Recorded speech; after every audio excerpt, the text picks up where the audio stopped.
Hi guys, so today we're going to be talking about the Mandela effect, about the multiverse, about the reality of time and timeline jumps, and how this fits into ascension as well as simulation theory. So quite a mouthful. So let's start at the beginning. If we look at an old school game, so let's say you've got a Lara Croft game, and that game is on a DVD. So those of you who can remember, um, on a DVD. So on this DVD, you have all the possible choices that your Lara Croft character can ever make in all the possible landscapes that she makes it, right?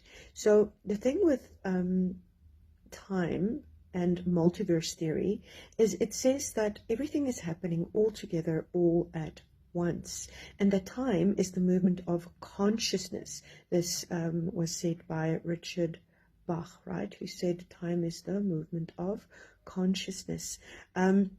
So your Lara Croft character, as she is being played and making different decisions, will walk into different places in this alternate space. So in theory, with every little choice that you make, you're actually mini timeline jumping.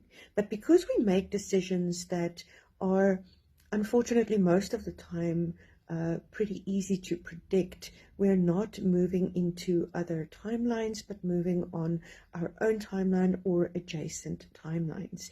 Yet, if you go completely off script, then the simulation or this landscape doesn't have enough bandwidth to accommodate your changes of your growth, because you're going off script and you're going off your programming, and then timeline jumps do occur, and this leads to Mandela effect. So for those of you who don't know, the Mandela effect was coined when Mandela came out of prison, and many people remembered that he had died in the 80s. About 20% of society remembered that he had died in the 80s. So this was the first time that this false memory phenomenon happened. Now, the thing with the Mandela effect is many people will say, no, we're just remembering incorrectly. But until you've had a Mandela effect that you know for sure didn't happen, you won't believe in it. So my example of a Mandela effect that convinced me of timeline jumps and the fact that we're actually in an alternative version of reality is the kidneys, right? So I remember that the kidneys sat just above your behind, lower back. And now they're sitting at the top. And you can just Google kidneys. You don't have to Google Mandela effect. You can just say kidneys in body, and now all of a sudden they're much higher up than I remember them. Now, having had issues with my kidneys as a child, I had some kidney pipe infection and I had to go to hospital for that. I absolutely remember where the kidneys are. So that was the Mandela effect that really clinched it for me. Another one was Luke, I am your father in Star Wars. So that was never said. He said, no, I'm your father. So it's little, tiny little things like this. So why is this happening? Human consciousness is shifting so quickly because we're busy with ascension, right? So people are starting to do the inner work. And as they're starting to do the inner work, because the external reality is going through such a shift, they are going off script. In other words, they're not reacting according to their deepest programming and traumas, and this is messing with the bandwidth of the simulation. Also, how can I put this? In 1980, is it 84 or 87? I think it's 1987.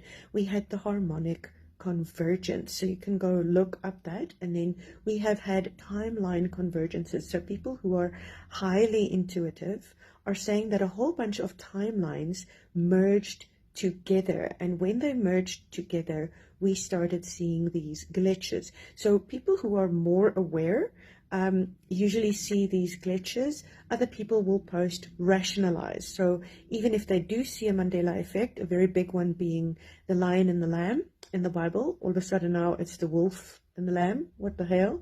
they will then post-rationalize and they will say, oh no, I just remembered it incorrectly, blah, blah, blah, blah, blah, because they're not open to the fact that we are in a simulation and that we are timeline jumping. So to get back to the kidney example, this is not just so on the internet.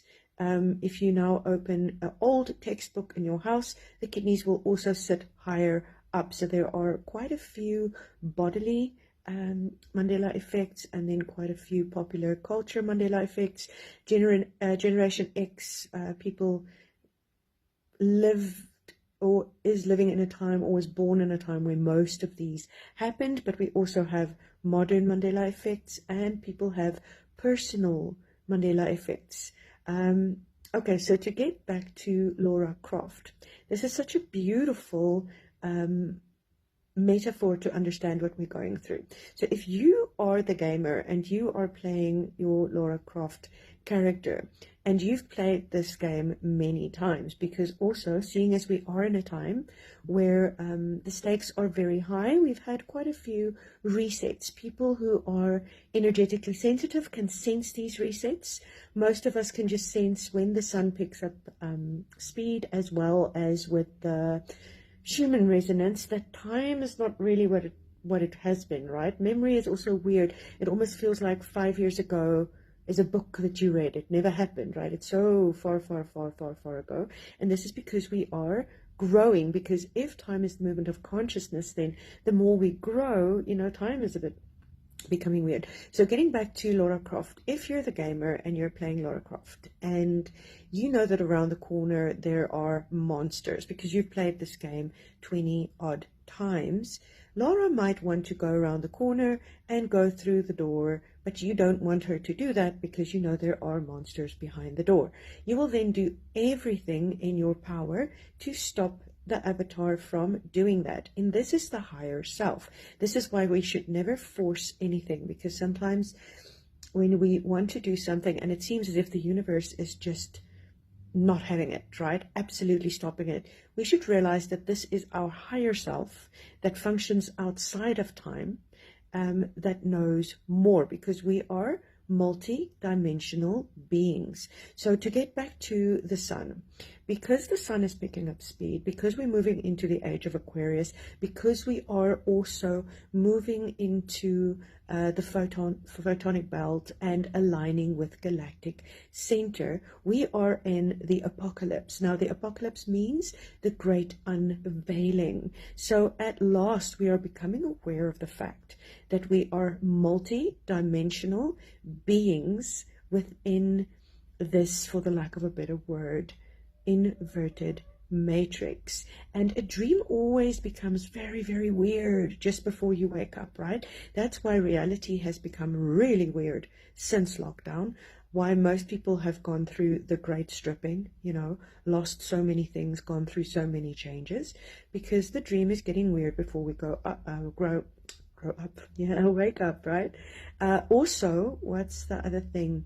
The archons, the controllers, the overlords, the 3D, you know, overlords that are trying to control this whole thing top down. They know that ascension is inevitable because they have something called Project Looking Glass and they can see into the future, and they know that their time is up. So they're just basically playing for time. So all of the things that we've seen that they are trying to reassert dominance, you know, and all of the mosaic warfare that we've seen and all of the crazy things on the news that we've seen, this is to push us into fear, because we create this reality with our consciousness, and as we create it with our consciousness, we jump to alternate space, you know, different places in alternate space, and the more we do that, the more Nelson Mandela effects there are, and the more time starts to become wonky, and the sun is picking up, and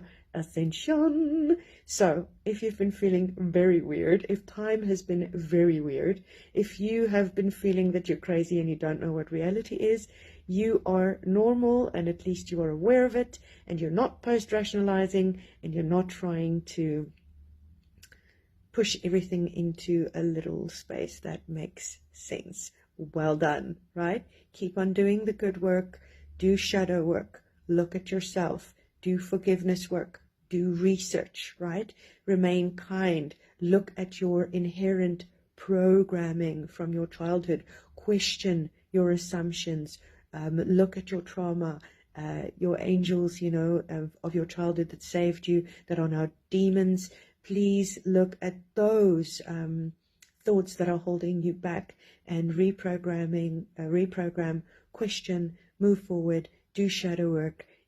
You've got this. Ascension is a once in a, not even lifetime, like a once in a forever experience. And we bought tickets for this right now, and it's going to get weird. It's going to, the levels of strangeness, like Terence McKenna said, is just going to go through the roof. But it's exciting and it's wonderful and it's crazy and it's difficult, and it's not for sissies, right? It is the evolution of consciousness, and we are waking up from this lower level of consciousness that has been the matrix for thousands of years. So much love to you all.